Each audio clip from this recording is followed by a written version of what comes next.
اعوذ باللہ من الشیطان الرجیم بسم اللہ الرحمن الرحیم نحمدہ ونصلی علی رسولہ الکریم فاما بعد۔ دوستو، جنات کی غیبی آوازیں اور صحابہ کرام کی مدد کرنا، جنات نے کس طرح صحابہ کرام کی مدد کی تھی اور جنات کے کون کون سے سردار مسلمان ہوئے تھے اور جنات کے ذریعے کون سا صحابی مسلمان ہوا تھا، اس کا انشاءاللہ آج تیسرا حصہ آپ کی خدمت میں بیان کروں گا۔ دوستو، میرا اسلامک چینل ہے، اس پہ میں اسلامک ویڈیوز ڈاؤن لوڈ کرتا ہوں۔ تو ایک بات، جو چھوٹے یوٹیوبرز ہیں جن کو سبسکرائبر ضرورت ہے، تو ان کو میں پیغام دینا چاہتا ہوں کہ میرے اس ویڈیو کو پورا دیکھیں۔ ویڈیو کے آخر میں آپ کو بتاتا ہوں، میں آج 10 سبسکرائبر انشاءاللہ ہر یوٹیوبر کو دوں گا۔ اس کا طریقہ میں انشاءاللہ اس بیان کے آخر میں بتاؤں گا۔ حضرت عثمان بن عفان رضی اللہ عنہ فرماتے ہیں، حضور صلی اللہ علیہ وآلہ وسلم کی بیعت سے پہلے ہم ایک تجارتی قافلے میں ملک شام گئے۔ جب ہم ملک شام کی حدود میں داخل ہو گئے تو وہاں ایک نجومی عورت ہمارے سامنے آئی اور اس نے کہا کہ میرا جن ساتھی میرے دروازے پر آ کر کھڑا ہو گیا۔ میں نے کہا، کیا تو اندر نہیں آئے گا؟ اس نے کہا، اب اس کی کوئی صورت نہیں، کیونکہ احمد صلی اللہ علیہ وآلہ وسلم کا ظہور ہو گیا ہے اور ایسا حکم آ گیا ہے جو میرے بس میں نہیں ہے۔ میں وہاں سے جب مکہ واپس آیا تو دیکھا کہ مکہ میں حضور صلی اللہ علیہ وآلہ وسلم کا ظہور ہو چکا ہے اور وہ اللہ تعالیٰ کی دعوت دے رہے ہیں۔ حضرت مجاہد رحمۃ اللہ علیہ کہتے ہیں، ایک بڑے میاں نے جاہلیت کا زمانہ پایا تھا، انہیں ابن عیسیٰ کہا جاتا تھا۔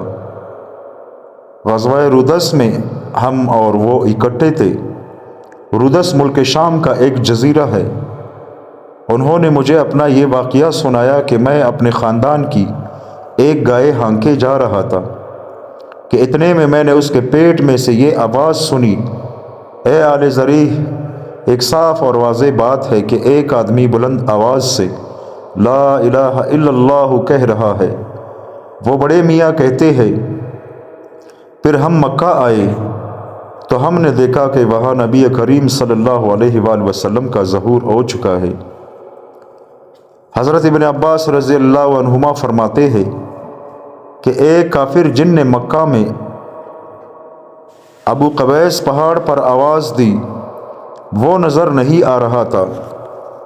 اس نے یہ اشعار کہے جس کا اردو ترجمہ یہ ہے، کعب بن فہر یعنی قریش کی رائے کو اللہ برا کرے، ان کی عقل اور سمجھ کس قدر کمزور ہے۔ قریش میں جو مسلمان ہو چکے ہیں، ان کا دین یہ ہے کہ وہ اپنی حفاظت کرنے والے بزرگ آباء و اجداد کے دین یعنی بت پرستی کو برا بھلا کہتے ہیں۔ بصرا کے جنات نے اور کھجور کے درختوں اور قلعوں کے علاقہ یعنی مدینہ کے رہنے والے انصار نے اسلام لا کر اور اسے پھیلانے کی محنت کر کے عام جنات کی مخالفت کی ہے اور اس طرح تمہیں نقصان پہنچایا۔ کیا تم میں ایسا با اخلاق آدمی نہیں ہے جو شریف النفس ہو اور جس کے والدین اور سارے چچا بزرگ والے ہو؟ ان قریب تم گھوڑوں والا لشکر دیکھو گے جو ایک دوسرے سے آگے بڑھ رہے ہوں گے اور تہامہ کے علاقے میں مسلمانوں کی اس قوم کو قتل کریں گے اور مسلمانوں پر تلواروں سے ایسے ضرب لگائیں گے جس میں ان کے لیے عبرتناک سزا ہوگی اور تمہارے لیے بے چینی اور غم سے راحت ہوگی۔ یہ کافر جن مشرکوں کو جھوٹی خوشخبری دے رہا ہے حضرت ابن عباس رضی اللہ عنہ فرماتے ہیں یہ بات سارے مکہ میں پھیل گئی اور مشرکین ایک دوسرے کو یہ اشعار سنانے لگے اور ایمان والوں کو مزید ایذا دینے اور مار ڈالنے کے ارادے کرنے لگے۔ اس پر حضور صلی اللہ علیہ وآلہ وسلم نے فرمایا یہ ایک شیطان تھا جس نے لوگوں سے بتوں کے بارے میں بات کی ہے، اسے مسحر کہا جاتا ہے، اللہ اسے رسوا کریں گے۔ چنانچہ 3 دن گزرنے کے بعد اسی پہاڑ پر ایک غیبی آواز دینے والے نے یہ اشعار پڑھے، جس کا اردو ترجمہ یہ ہے: جب مسحر نے سرکشی اور تکبر کیا اور حق کو بے وقوفی کی چیز بتایا اور منکر چیز کو چلایا تو ہم نے اسے قتل کر دیا۔ میں نے ایسی تلوار سے اس کے سر پر وار کیا جو کام پورا کر دینے والی اور ٹکڑے ٹکڑے کرنے والی ہے۔ یہ سب کچھ اس وجہ سے کیا ہے کہ اس نے ہمارے پاک نبی صلی اللہ علیہ وآلہ وسلم کی شان میں برے کلمات استعمال کیے تھے۔ حضور صلی اللہ علیہ وآلہ وسلم نے فرمایا یہ ایک قوی ہیکل جن تھا جسے مسحج کہا جاتا تھا، میں نے اس کا نام عبداللہ رکھا تھا، یہ مجھ پر ایمان لایا تھا۔ اس نے مجھے بتایا کہ وہ مسحر کو 3 دن سے تلاش کر رہا تھا۔ اس پر حضرت علی بن ابی طالب رضی اللہ عنہ نے عرض کیا یا رسول اللہ، اللہ اسے جزائے خیر دے۔ حضرت عبداللہ بن محمود رحمۃ اللہ علیہ کہتے ہیں کہ مجھے یہ خبر پہنچی کہ قبیلہ خشحم کے چند آدمی کہتے تھے کہ جن باتوں کی وجہ سے ہمیں اسلام کی دعوت ملی ان میں سے ایک بات یہ ہے کہ ہم بت پرست قوم تھے۔ ایک دن ہم لوگ اپنے ایک بت کے پاس تھے کہ کچھ لوگ اس بت کے پاس اپنا ایک فیصلہ لے کر آئے۔ انہیں امید تھی کہ جس بات پر ہمارا اختلاف ہو رہا ہے اس کا حل ہمیں اس بت سے مل جائے گا کہ اتنے میں ایک غیبی آواز دینے والے نے انہیں آواز دے کر کہا،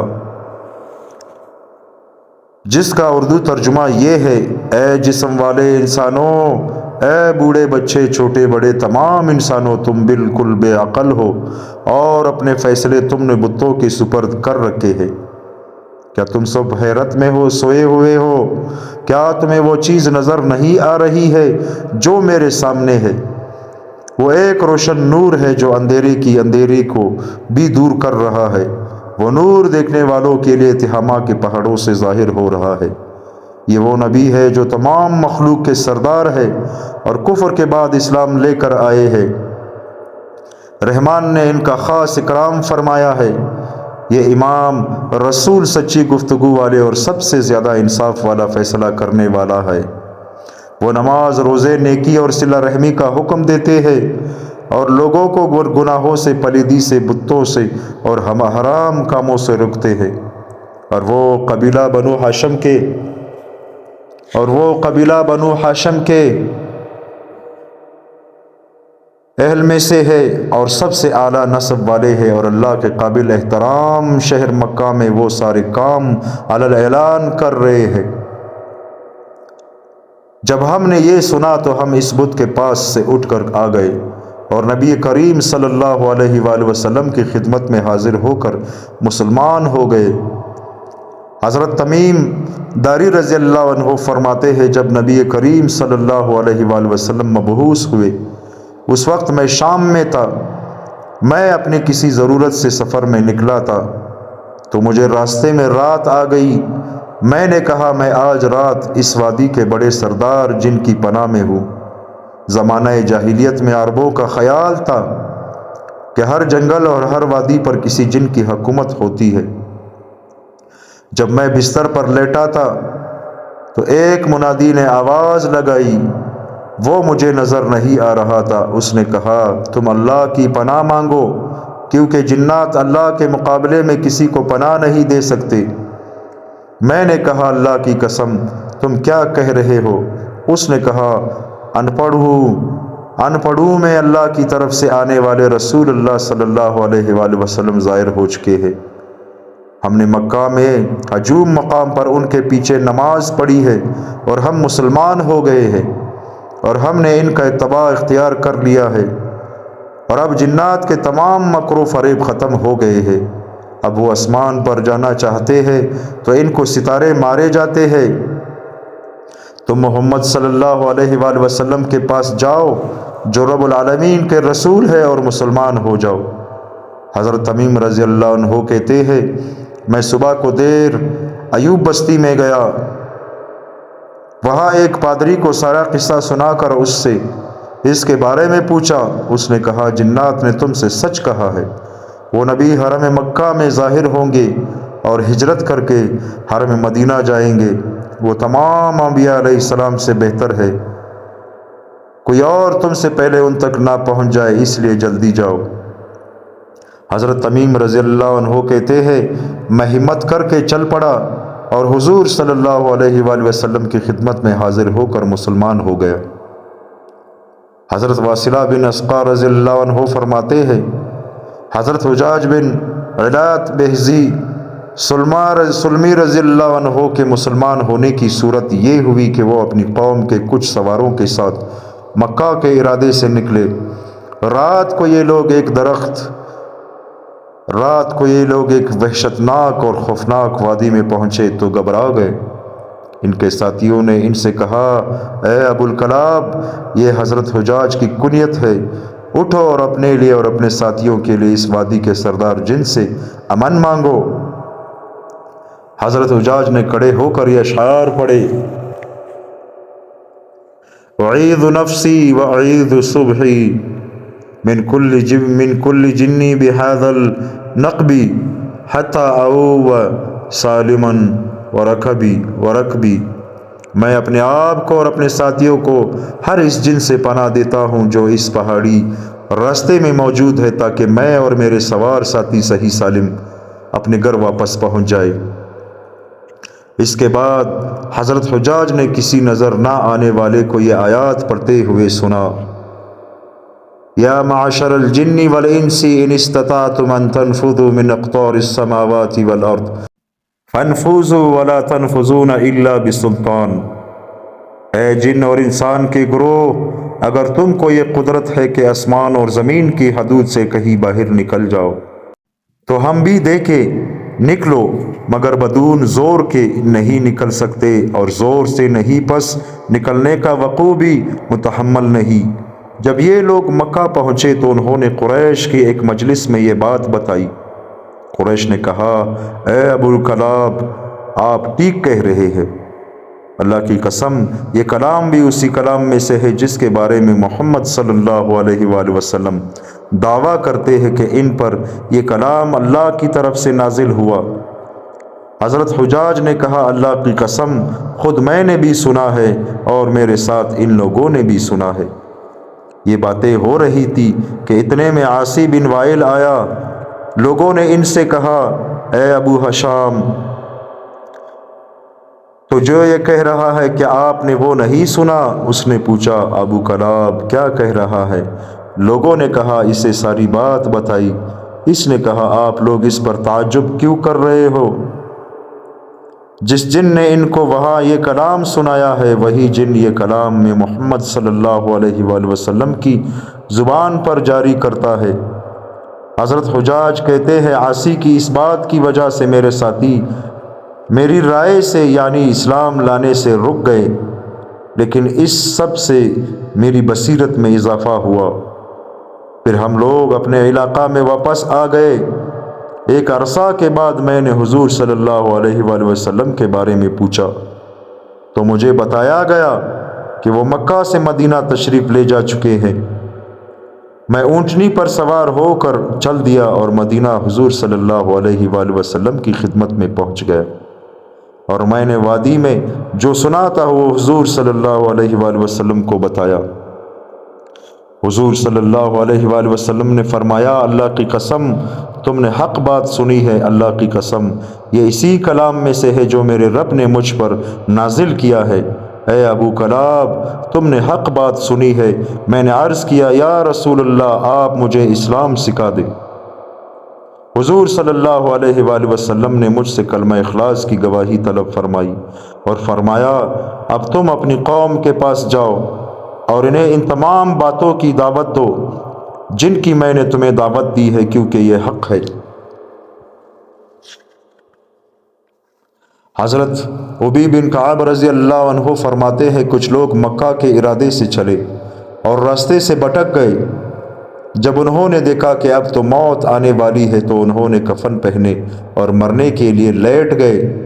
اتنے میں درختوں کے بیچ میں سے ایک جن نکل کر ان کے پاس آیا اور کہنے لگا، میں ان لوگوں میں سے اکیلا باقی رہ گیا ہوں جنہوں نے نبی کریم صلی اللہ علیہ وآلہ وسلم کو قرآن پڑھتے ہوئے سنا تھا۔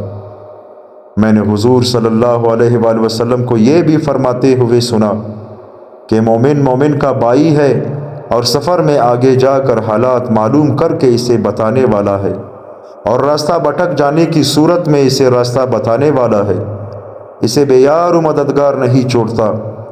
یہ ہے پانی اور یہ ہے تمہارا راستہ۔ پھر اس نے انہیں پانی کی جگہ بتائی اور راستہ دکھایا۔ قبیلہ بنو سہیم بن مرہ کے سعید بن شعیم رحمۃ اللہ علیہ کہتے ہیں میرے والد گرامی نے مجھے یہ واقعہ بیان کیا کہ عیینہ بن حصن جو لشکر خیبر کے یہودیوں کی مدد کے لیے لے کر گیا تھا، میں بھی اس لشکر میں تھا۔ ہم نے عیینہ کے لشکر میں یہ آواز سنی، اے لوگو، اپنے گھر والوں کی خبر لو، دشمن نے ان پر حملہ کر دیا ہے۔ یہ سنتے ہی سارا لشکر والے واپس چلے گئے، ایک دوسرے کا انتظار بھی نہیں کیا۔ ہمیں اس کا آواز کا کچھ پتہ نہ چلا کہ کہاں سے آئی تھی، اس لیے ہمیں یقین ہے کہ یہ آواز آسمان سے آئی تھی۔ دوستو، اللہ تعالی ہم سب کو ان باتوں پر عمل کرنے کی توفیق عطا فرمائے۔ دوستو، میں نے بیان کے شروع میں یہ کہا تھا کہ جو یوٹیوبرز ہیں، جو چھوٹے یوٹیوبرز ہیں جن کو سبسکرائبر کی ضرورت ہے، تو میں انشاءاللہ آج سے یہ پروگرام شروع کرنے والا ہوں کہ میں ہر یوٹیوبر کو 10 سبسکرائبر فری میں دوں گا۔ تو جن یوٹیوبرز نے، جن دوستوں نے میرا بیان پورا سنا ہے، وہ اس ویڈیو کے کمنٹس میں اپنے چینل کا لنک ایڈ کریں کمنٹس میں، تو انشاءاللہ، اور اس کے ساتھ ہی اپنا واٹس ایپ نمبر بھی ایڈ کریں، تو میں انشاءاللہ 10 سبسکرائبر سب کو فری میں دوں گا اور ان کے واٹس ایپ نمبر پہ سینڈ بھی کروں گا۔ تو جس کا بھی لنک ہوگا اور جس کا بھی واٹس ایپ نمبر ہوگا، میں اس پہ انشاءاللہ 10 سبسکرائبر دے کر اس کو سینڈ کر دوں گا۔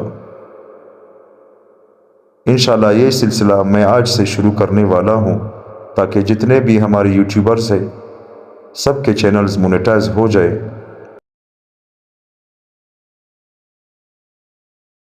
میں انشاءاللہ 10 سبسکرائبر آج سے یہ پروگرام میں نے شروع کیا ہوا ہے کہ جتنے بھی یوٹیوبرز ہیں چھوٹے، جن کو سبسکرائبرز کی ضرورت ہے، انشاءاللہ میں کوشش کروں گا انشاءاللہ کہ سب کو میں انشاءاللہ 1000 سبسکرائبر فری میں دوں گا، لیکن ہر بیان کے سننے کے بعد 10 سبسکرائبر میں دوں گا۔